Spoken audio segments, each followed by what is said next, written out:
Hola, bienvenidos a este podcast donde trataremos de poner nuestros ojos en Cristo. En septiembre del 2019 saqué un blog que un año más tarde saldría como un capítulo del podcast también, que se llamaba Hacedores y no solamente oidores. Hace un tiempo lo volví a ver y me di cuenta de varios errores que tuve y, si bien fue uno de los primeros blogs que saqué, me parecía importante aclarar las cosas.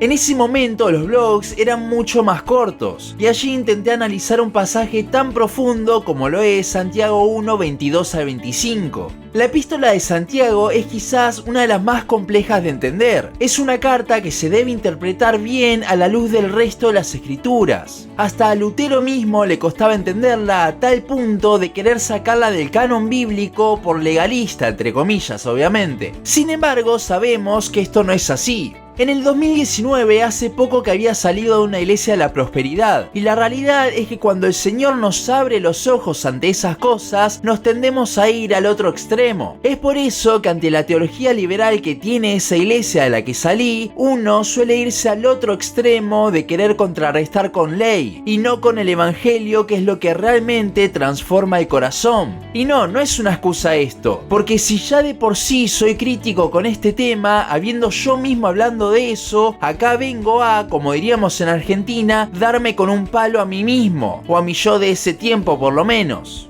El blog comenzaba hablando sobre cómo muchas veces leemos la Biblia o hasta la estudiamos, pero luego que la cerramos es como si nada, no aplicamos nada de aquello que vimos. Con este énfasis en la aplicación, que ya veremos más adelante en realidad de qué habla el pasaje, lo que estaba haciendo era literalmente desplazar al evangelio. Se pone un énfasis mayor en los imperativos que en los indicativos del evangelio, por lo cual pido disculpas. Hasta en un punto llegué a decir, y cito, un verdadero cristiano va a la Biblia porque busca cambiar, parecerse cada vez más a Cristo. Es literalmente nefasta esta frase. Hermanos, en serio, cuando leí eso que puse, no pude creer lo que había dicho. Estaba poniéndonos a nosotros como el centro de la Biblia, en lugar de ponerlo a Cristo. Si fuese así como dice esa frase, entonces iríamos a la Biblia centrados en nosotros, en lugar de ir para conocer más de nuestro Salvador, y que el centro aún de nuestra lectura sea Él. Es una diferencia abismal. Esas son las consecuencias de enfatizar los imperativos por sobre los indicativos. Predicar ley, imperativos, para contrarrestar el liberalismo en lugar de predicar el evangelio. Los indicativos, lo que Cristo hizo y hace y continuará haciendo.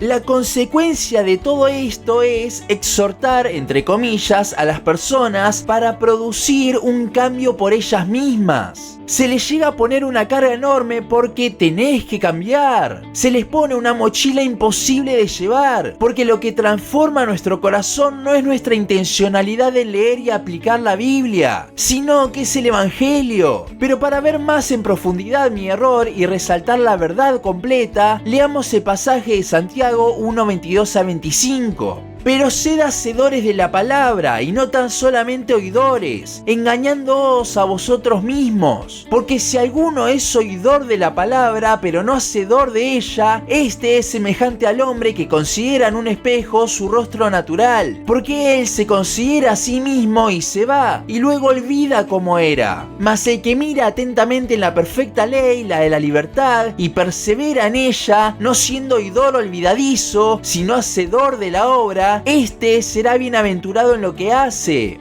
Como dijimos antes, este es un pasaje complicado, y para eso es que también debemos analizar el contexto, algo que no hicimos la vez anterior. Santiago viene hablando de las pruebas que estaban pasando sus lectores, animándolos en medio de la persecución. Luego habla de las tentaciones por las cuales pasan y el pecado. Y en contraposición a esto, en los versículos 16 al 18 les dice que no se equivoquen, que mientras lo malo se produce en nosotros, lo bueno viene exclusivamente de Dios y nos hizo nacer de nuevo para disfrutar de aquello. Es clave esta porción porque allí vemos cómo hay pinceladas del evangelio aún en el medio de la exhortación.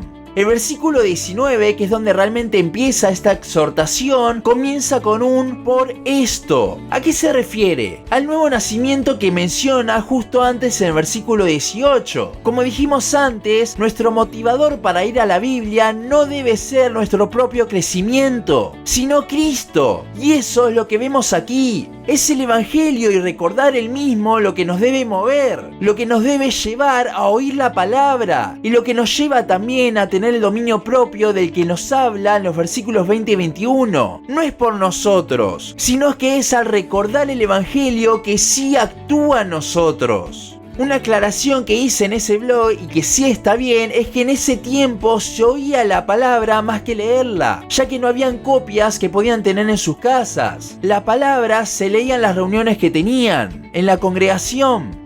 Ahora que tenemos un claro entendimiento del contexto, analicemos el pasaje. El versículo 22 no lo podemos interpretar solo. Por algo Santiago pone una ilustración para explicarlo mejor. Esta ilustración del espejo se puede interpretar de una forma u otra según el concepto que tenemos de la Biblia misma. Si pensamos, como tristemente dije en ese blog, que la Biblia es para nosotros, para nuestro crecimiento, entonces lo que vamos a ver reflejado es lo que deberíamos hacer, entre comillas. Y entonces nos daremos latigazos en la espalda para poder aplicarlo a nuestras vidas y ser de esa forma. Sin embargo, el que ve la Biblia como lo que es realmente, la revelación de Dios por medio del plan de redención del hombre, ve lo que ella realmente muestra de nosotros, que somos pecadores. En el espejo de la palabra, en el Evangelio mismo, lo que vemos es nuestra condición y nuestra incapacidad. La ley y los imperativos nos muestran eso, por eso nos conducen a Cristo.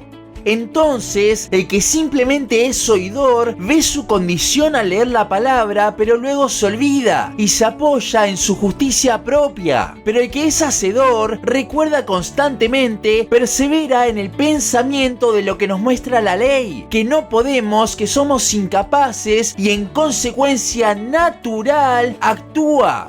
¿Cómo actúa? Buscando más de Dios, yendo a lo que Él hizo por nosotros, viendo el Evangelio completo. Entre más vemos nuestra condición día tras día, más desesperados y en dependencia iremos ante Dios. Y es por eso que somos bienaventurados, porque nos apoyamos en Él. Primera de Juan 5:3 dice: pues este es el amor a Dios, que guardemos sus mandamientos, y sus mandamientos no son gravosos. Lo que hacemos al predicar una obligación para aplicar todo lo que leemos es hacer que los mandamientos sean una carga, poner en las espaldas de las personas la ley, cuando Cristo fue el que la cumplió por nosotros, y ella está puesta para guiarme a Él. Los mandamientos no son gravosos porque justamente vienen de considerar nuestra condición y el Evangelio, de no olvidarnos del mismo. En el momento en que somos oidores olvidadizos de esto, es cuando se vuelven gravosos, porque nos apoyamos en nuestra propia justicia, no en la de Cristo imputada en nosotros. Dejamos de ver cómo todas las dádivas vienen de Dios. Recuerden el contexto de los versículos anteriores. Y pensamos que las podemos forzar nosotros siendo intencionales en aplicar la Biblia, descartando así el motivador principal y aquello que es lo que realmente nos transforma, el Evangelio. Si usted me ha escuchado en el último tiempo, sabe que estoy totalmente en contra de poner una carga en las personas que la Biblia no pone, de predicar los imperativos, mandamientos, sin que sean los indicativos el motor para los mismos, y que a su vez estos imperativos están para vivir en dependencia a Dios al ser incapaces de poder llegar al estándar de Cristo. Pero tristemente me di cuenta que con ese blog puse una carga por aplicar cosas con una vara muy alta. Y si no se tiene el contexto indicado y no se ve todo a la luz de la gracia del Evangelio, vamos a estar predicando ley camuflada en aplicación. Por esto es que sinceramente les pido perdón y que ojalá si alguno se sintió con cargas allá por el 2019 con ese blog, hoy pueda recordar el Evangelio y ser impulsado en su vida por el mismo y no por una vana intencionalidad, no por un intento propio de aplicar, sino por por la obra del Señor en nosotros. Espero que con esta corrección de aquel blog hoy podamos sacar nuestra mirada de nosotros mismos, de nuestra justicia y poner nuestros ojos en Cristo. Hasta aquí nuestro capítulo de hoy. Seguinos en Instagram, Facebook, YouTube y Spotify. En todas nos encontrás como Los Ojos en Cristo. También seguinos en losojosencristo.blogspot.com para leer el resto de nuestros blogs. Nos vemos en la siguiente ocasión.